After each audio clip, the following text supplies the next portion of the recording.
7 out of 10 develop fibroids, but nearly 80% of African American women of childbearing age have fibroids. Hi, I'm Kandi Eastman from Majic 102.1, and we have today with us a few people to talk about the fibroid fix. And they're going to give away a $100 gift card, so stay tuned. First, we have Dr. William Fox of Houston Fibroids. Hi, Dr. William Fox. Hey, how are y'all? Oh, good. And we have Yolanda Rhodes, who is a patient and fibroid ambassador. Hi. And last but certainly not least, we have Dr. Eric Hardee of Houston Fibroids. How are you doing? A patient. The first question is going to be for Dr. Hardee, but everyone can chime in if you'd like to do that. And so first up, we're going to talk about fibroids. What are fibroids and what are some of the symptoms? Do that. And so first up, we're going to talk about fibroids. What are fibroids and what are some of the symptoms? Sorry, Kandi, get a bad echo here. Well, the first question is what are fibroids and what are the bad symptoms? So first up, we're going to talk about fibroids. What are fibroids and what are some of the symptoms? Sorry, Kandi, get a bad echo here.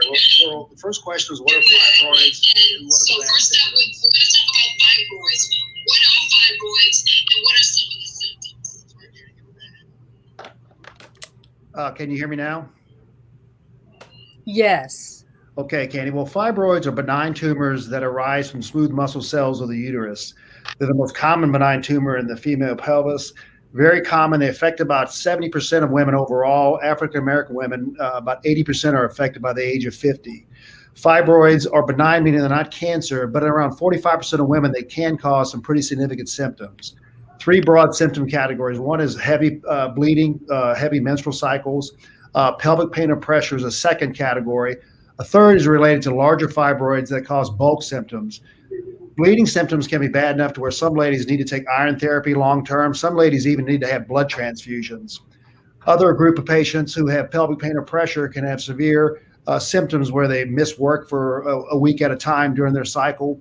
Bulk-related symptoms, large fibroids can press on adjacent structures like the bladder, make you feel like you have to go to the restroom every 5 minutes. They can cause back pain and other symptoms. Those are the kind of three broad groupings of symptoms caused by fibroids. So let's talk about some of the treatment options now. Those are the kind of three broad groupings of symptoms caused by fibroids. So let's talk about some of the treatment options now.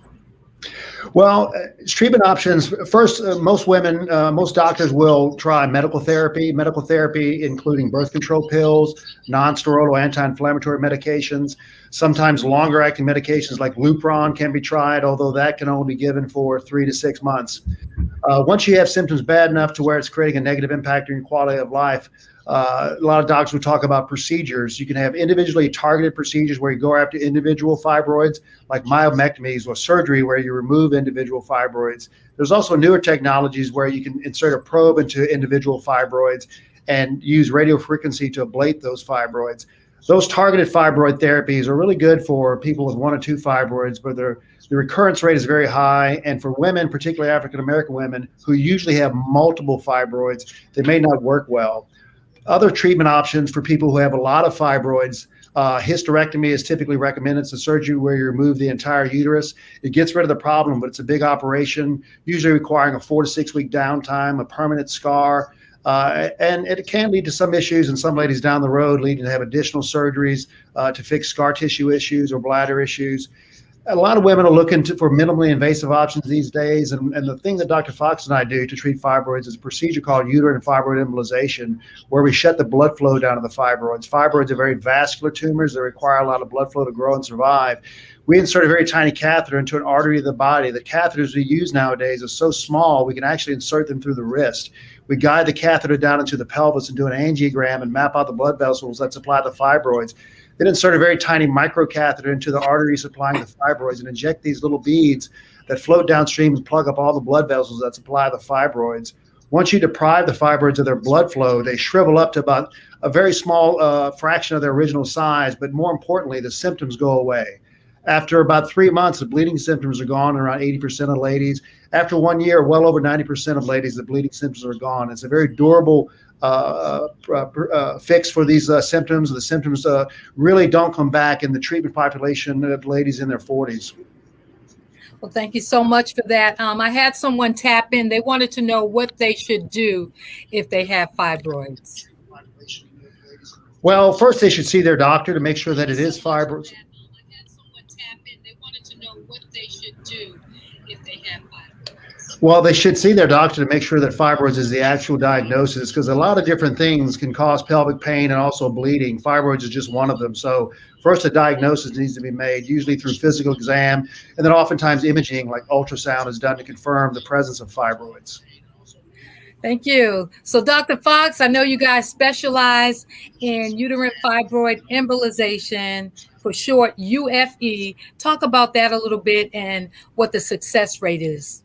Sure. So Dr. Hardee touched on it earlier, but basically what that is that a lot of treatments for fibroids are actually revolve around trying to physically remove or to shrink the fibroids with heat or some external source. What we actually do is go to the blood supply, which is feeding the fibroid, block the blood supply, and that then shrinks down and kills the tumor. And so that procedure versus going in and trying to physically do surgery and take the fibroid out, we're just stimulating your body to heal itself.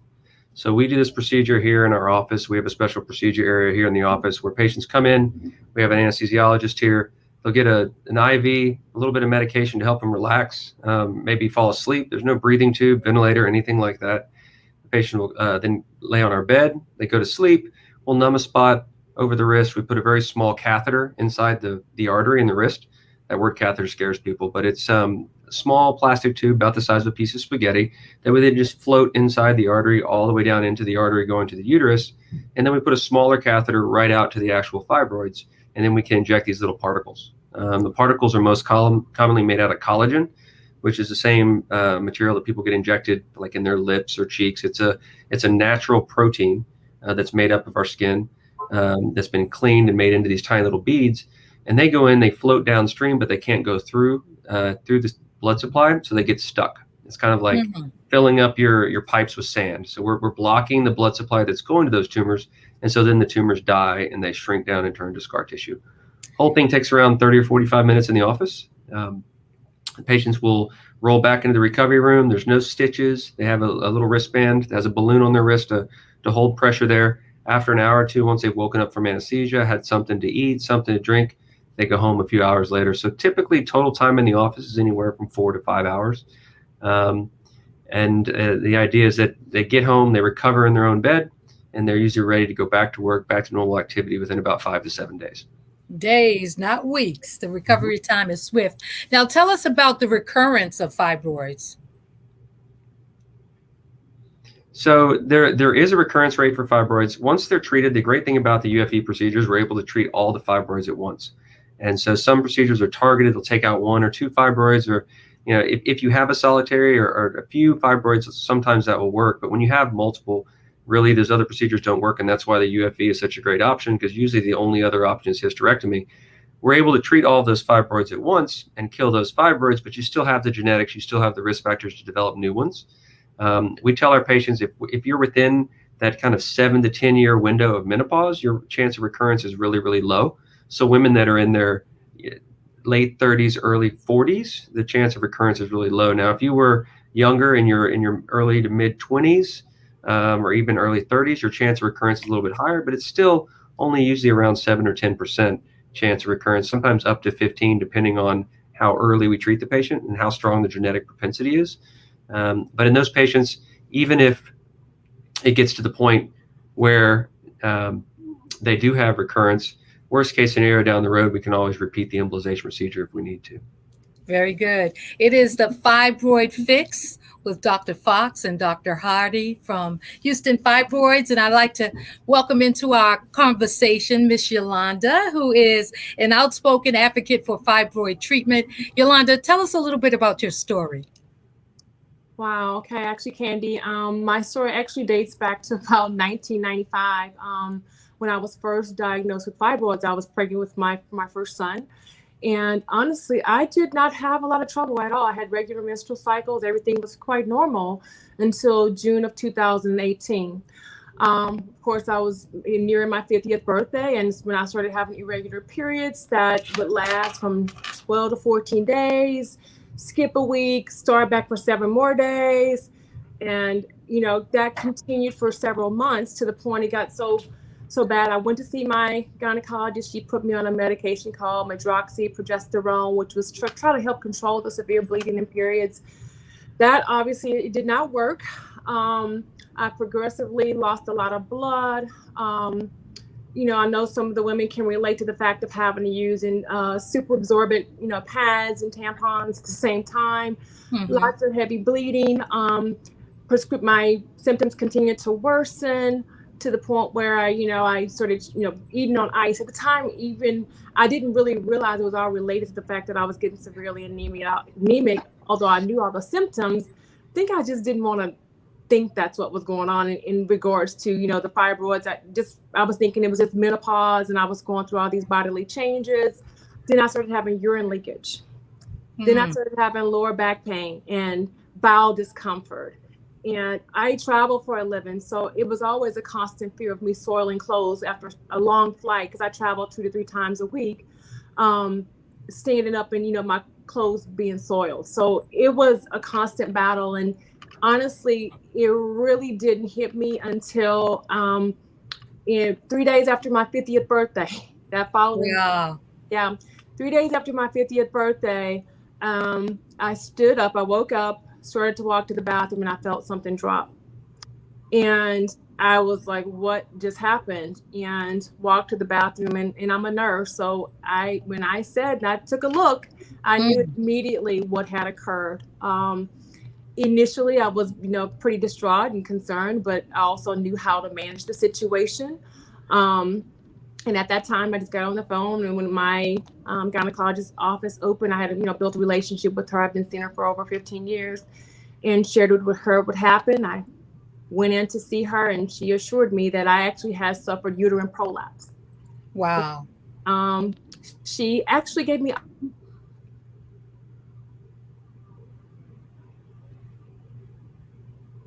Don't know there is an option for them, and my gynecologist gave me that option. She told me, for one, I was already on a birth control patch called Zuline patch to help control my cycles, and she had told me I had the option of staying on that and not giving it that 1 week relief, staying on it, continuously, because I was, 50 years old, and hopefully in the next 4 or 5, 6 years I may reach menopause.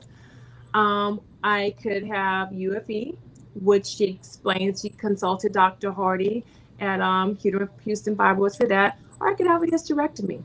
Well, I'm a single mom at the time, and I was single, and I was like, and I work. I'm the only income from my home. I didn't have the time to be off for 6 to 8 weeks, having a hysterectomy and going through everything, all the emotions that went along with it. So I wanted to look at all of my options, and of course that included one that was the least invasive. And the patches did not control the uterine prolapse. That was something that I suffered with for months, and had to constantly, when I had long periods of standing, had to actually go back and push my uterus back up, because mine was as Dr. Hardee explained to me, and I thank goodness he was right. He told me that when I did have a consult with him, he didn't felt that it was not true. And he's so amazing. He actually sit down with my CD. He showed me my fibroids and explained the procedure to me, and told me, I don't think yours is true prolapse. I think it's just from the weight of these super heavy fibroids. Wow. Amazing bedside, took the time with me. He really made me feel more confident about trying the procedures. Why I actually attempted it. It was him. He just was very kind and reassuring that, about the procedure. And like he said, I literally left after my surgery with a Band-Aid on my wrist. It was and I know Dr. Fox mentioned 5 days down. I was down 2 days. Day 3, I was at work. Okay. I was at work. It was just, I want women to know that there's another option. There is. And I work and travel, and it was like I have my life back because of them. I have to share this with other women, especially younger women of childbearing age that are going through hysterectomies, because they're told there's not another option. There is. So. Well, Miss Yolanda, thank you so much for taking the time out of your busy schedule to share with us your story. And I'm so glad everything worked out for you with your UFE and at Houston Fibroids. Dr. Hardee and Dr. Fox, great young men. And we appreciate y'all coming on to talk about the fibroid fix. Now, Dr. Hardee, you're going to help me pronounce this next word. What is, I think it's adenomyosis? Close. It's Right? adenomyosis. It's close. It's adenomyosis. Okay. Adenomyosis is a disease process that overlaps, the symptoms that it causes overlaps with the symptoms caused by fibroids. Adenomyosis is a subset of endometriosis. Most people have heard of endometriosis. The endometrium is the inner lining of the uterus. It's the tissue that gets thickened and then shed during the menstrual cycle every month.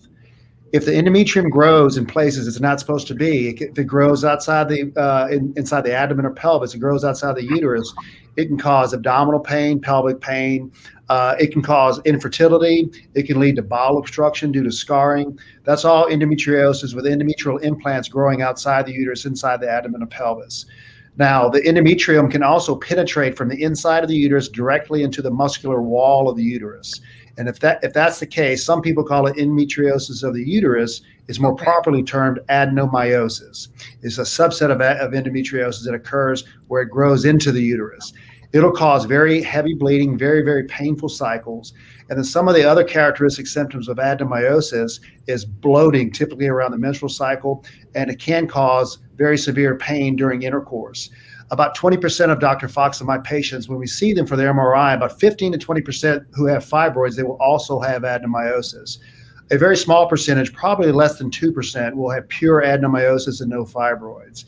It's an important thing that we look for on MRI in all patients. And we do MRI ahead of time on all patients to see how many fibroids they have, where they're located. We want to make sure that all the fibroids have good blood flow. If we see that, we know that shutting the blood flow down in the fibroids will work very well and likely relieve the patient's symptoms. We also want to know if the patients have adenomyosis. If they have adenomyosis, in the past, the only other treatment option available was an IUD, which typically works only for a few months in most patients.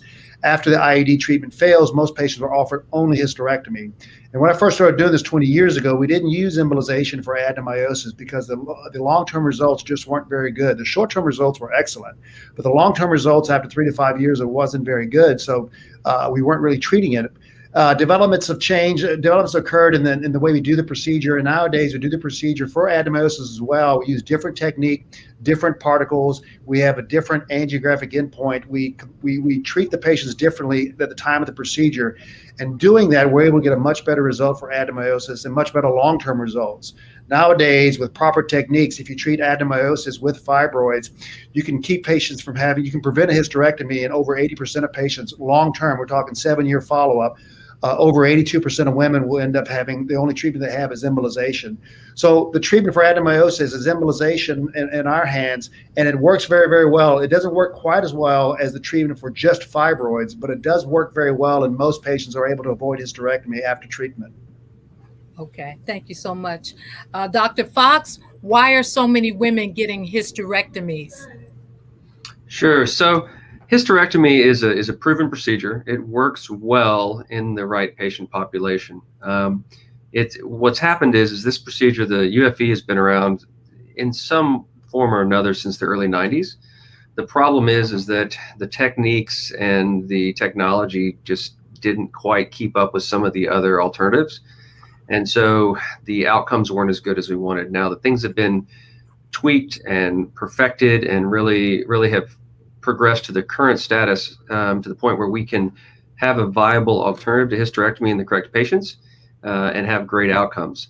The main problem is that people just aren't hearing about it as much as we want them to. That's why we're trying to get the word out to let people know that hysterectomy is not the only option, that there are alternatives. And I think what happens is a lot of women, if they have the large bulky uterus with multiple fibroids, they've tried myomectomy. They may have tried some of the less alternative treatments, some of the medications, and haven't got the result that they want. So they think that, well, I guess the last thing is just to take the uterus out, right? And that's what we're here saying, that it's not the only option, that even if you get to that point, even if you failed other therapy in the past, UFE is still an option for those women. Not in every case, but in the majority of cases, it is an option to replace hysterectomy. It is the Fibroid Fix, and I thank you again. I want to ask Miss Yolanda to please address some women who may be watching right now, and give them some advice if they have been already diagnosed with fibroids. Seek help now. Don't wait. I was very fortunate that apparently my fibroids didn't grow as fast as they could have over all those years. But the best thing to do is to seek help now. Get a consult. Don't delay. I mean, I know a lot of people are afraid that the only option is hysterectomy, and that's where they go into the office. But that's why I want to speak out about this, let you know that there are other options, and like UFE may not be appropriate, but at least you can go in for a consult and let a doctor in your area, a Dr. Hardee or Dr. Fox, let you know if you are a candidate for it. Don't wait, because they're only going to get larger. They're only going to get worse. All right. We thank you again for your time, Dr. Hardee and Dr. Fox from Houston Fibroid. I know we have a $100 Visa gift card that we're about to give away. But before we do that, do you have any parting words that you want to let our audience know about the Fibroid Fix? Sure. Go ahead. All right, I'll go. No, we just want to say thank you for having us. I mean, we're really passionate about this. We love the fact that we can get the word out and help patients to know there are options out there. UFE is not the perfect option for everyone, but there are a large majority of people out there that it is an option for that they don't know about it. And so, as Yolanda said, it's at least worth coming in and having a discussion, talking about it, seeing if you're a good candidate. And we'd be happy to see you, or to seek out a provider in your area that does the procedure. Yeah, just to reiterate that there are a lot of different options available for patients these days, and surgery is one option, but there are many other less invasive options that you can try before resorting to major surgery. And uterine fibroid embolization in many patients is a great option. Ask your doctor if they know anybody that performs them. Search the internet. Getting a second opinion is a time-honored tradition in medicine, and I really encourage people, if you don't like what you're hearing and you want to hear, if you want to get the opinion of a few other people, that's a great idea to do that. And another important thing to reach out is social media. I see ladies all the time who found out about uterine fibroid embolization on Facebook groups, on neighborhood discussion groups. And so there's enough patients now out there that have been treated with uterine fibroid embolization that they have information for you themselves if you need some. All right, it's that time to tell our viewers how to get that $100 Visa gift card. How can they win? So it looks like they need to go here to this link and submit their information, and they'll be followed up with afterwards. I'm not sure how long does it take until we actually submit the winner. Enter for the $100 Visa gift card. We will announce the Houston Fibroid Facebook page at noon. Look, this Friday. They get it tomorrow. Perfect. That will be great. So Dr. Hardee and Dr. Fox, Miss Yolanda Rhodes, I want to thank you for being part of the Fibroid Fix with the People Station Majic 102.1. We appreciate you, and have a great, safe 4th of July weekend. All right. Thank you. Y'all have a great Thank you.